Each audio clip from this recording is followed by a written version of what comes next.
All right, another Friday. I have had a great week. I hope you have had a good week as well. There's been ups, there's been downs, there's been anger, there's been joy, there's been frustration, and there's been happiness. I don't know, but I wanted to talk about something conspiracy theory related. It's not about a specific conspiracy theory, but it's about my feelings towards a certain type of anti-conspiracy theory person.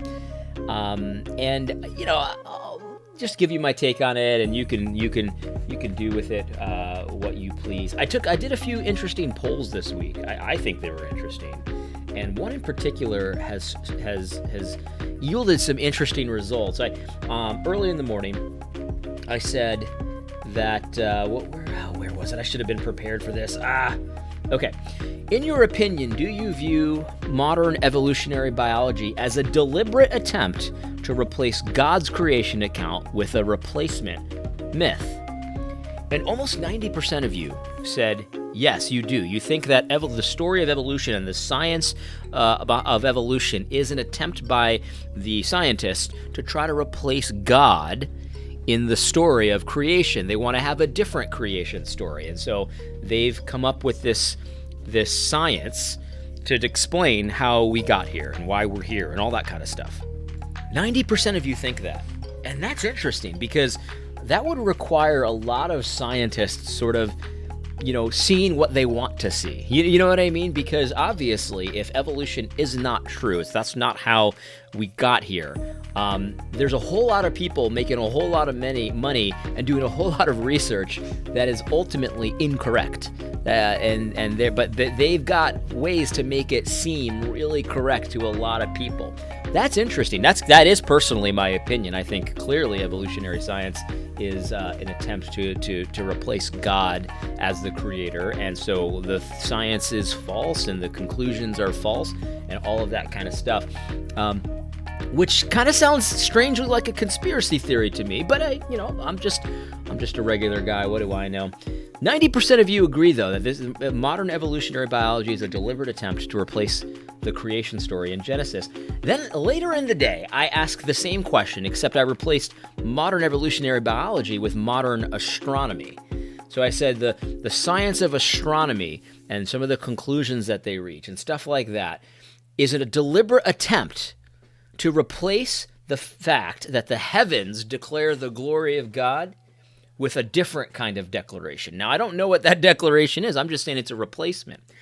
And what's interesting about this is less than half of you, or maybe less than half of you agree that modern astronomy is a deliberate attempt to replace the fact that the heavens declare the glory of God. That is interesting. There's a really big difference there. And I'm not really sure how to explain that or what to attribute that difference to. It certainly feels different to me. Now, here's what I would say. I totally agree with evolutionary biology as trying to replace God in the creation story with a different myth. And I do agree that a lot of modern astronomy tries to do the same thing. Instead of looking up and seeing the heavens declare the glory of God, they're trying to make those heavens declare something else.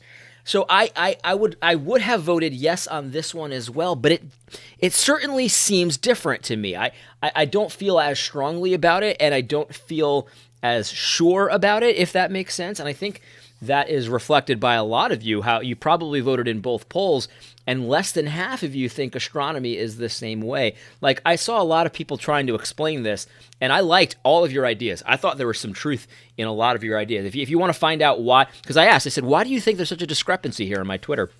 And a lot of people had some interesting ideas. Someone had a funny one. They said that Darwin had a worse PR department than NASA. That was a good one. I like that one. And some people said, well, in evolution, Darwin's like a personified person that's kind of like an enemy of Christianity. So maybe that's it. There's really no personification of astronomy in the same way. I don't know. There's a few different. I don't know what the difference is, but it certainly seems different to me as well. I would have voted yes for both, but it seems different. The heavens declare the glory of God. And we look at the sky, we look at the sun and the moon, and we're just like, wow. Man, God is amazing. So many of us do that. But scientists have created something else up there. They've created something else up there, lots of vast empty space and then just distances that you can't even wrap your mind around. Like they just mean nothing because they're just so vast and so empty. It's just craziness. But at the same time, I heard Owen Benjamin say this. It's so insane. Like there's just emptiness up there. But at the same time, everything's up there. There's so much stuff up there at the same time that there's emptiness up there. And so it's like this weird, like, almost like spiritual thing. There's nothing there and there's everything there. And that certainly seems kind of weird to me. I don't know. I mean, I don't really know what to make of it. But the Bible says the heavens declare the glory of God. I saw some people say that the more we find out about space, the more it declares God's glory. And while I sympathize with that, I kind of agree. Why couldn't the evolutionary, Christian that believes in evolution say the same thing? Well, the more we find out about the process of evolution, the more it declares the glory of God. And we wouldn't really buy that. So many of us wouldn't buy that anyway.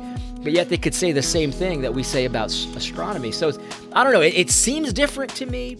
But at the same time, like, I want to vote yes on both of them. I think that modern astronomy does try to replace the fact that the heavens declare the glory of God with some other kind of declaration. There's nothing up there, but then there's everything up there as well. That's a weird kind of a spiritual statement that doesn't really seem to jive with what I hear from the Scripture. Now, I can't talk about this stuff without talking about conspiracy theories. And one of the things, lots of people are very scared to be labeled a conspiracy theorist. And that's, an intentional thing. The whole idea of labeling something a conspiracy theory is to make the person that you label that discredited. And a lot of people are very afraid to be discredited. I'm definitely, at this point, not afraid to be discredited. People have called me all kinds of things that are not true. I'm used to it at this point. So I'm not afraid. Let me be honest, though. I'm not afraid to a certain degree to be labeled a conspiracy theorist or to be labeled a racist or whatever. But at the same time, there are lines that I don't want to cross myself, and I don't want people to say things about me of certain degree. Now, I can't help it. There are certain things that do get to me. You don't get any ideas, Christine Pack and R. Scott Clark and Jules Diner. Nothing you say bothers me. But anyway, so listen, I don't have the same aversion towards conspiracy theorists as a lot of people do. But there is something about conspiracy theories that bugs me. And it's when somebody is so against conspiracy theories that they can't even admit when something is really weird. Like it raises all kinds of questions. They won't even admit that. Like, I'll give you a perfect example. I was talking to Matt Williams last night. And, I'm sure you know about moon landing conspiracy theories. People think that the whole Apollo program was just faked, right? And there's a lot of interesting reasons why people think that. If you've never looked into it, it's definitely interesting. You should look into it. But I don't need you to be a conspiracy theorist about that. But I do need you to admit that there are some weird things that don't really seem to have legitimate explanations. And it doesn't mean that we didn't go to the moon. It's just something that you have to admit. It's weird. I'll give you a perfect example with the moon landing. The official story is that we went to the moon, but since then, we've lost all of the data, all the telemetry data, and we destroyed the technology that got us there, and it's too hard to make that technology now for us to go back. And also, we don't really want to go back. What would be the point to go back? And that's the official story. Like, we lost and we threw out the telemetry data somehow, or we recorded over the tapes or something. We just don't have it anymore. You'd have to admit that's a little weird.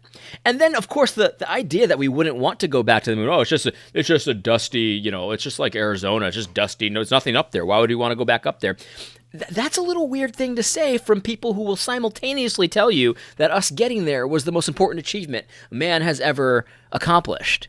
Like, those things don't jive. That's very weird. And if you can't admit that it's weird that we threw out our data and we don't have the technology to do it, if you can't even admit that that makes you ask questions, that's a little strange, then you're not operating in reality. You're not operating in reality. You are a slave to authority figures. Like you just aren't thinking clearly if you can't admit that that's bizarre.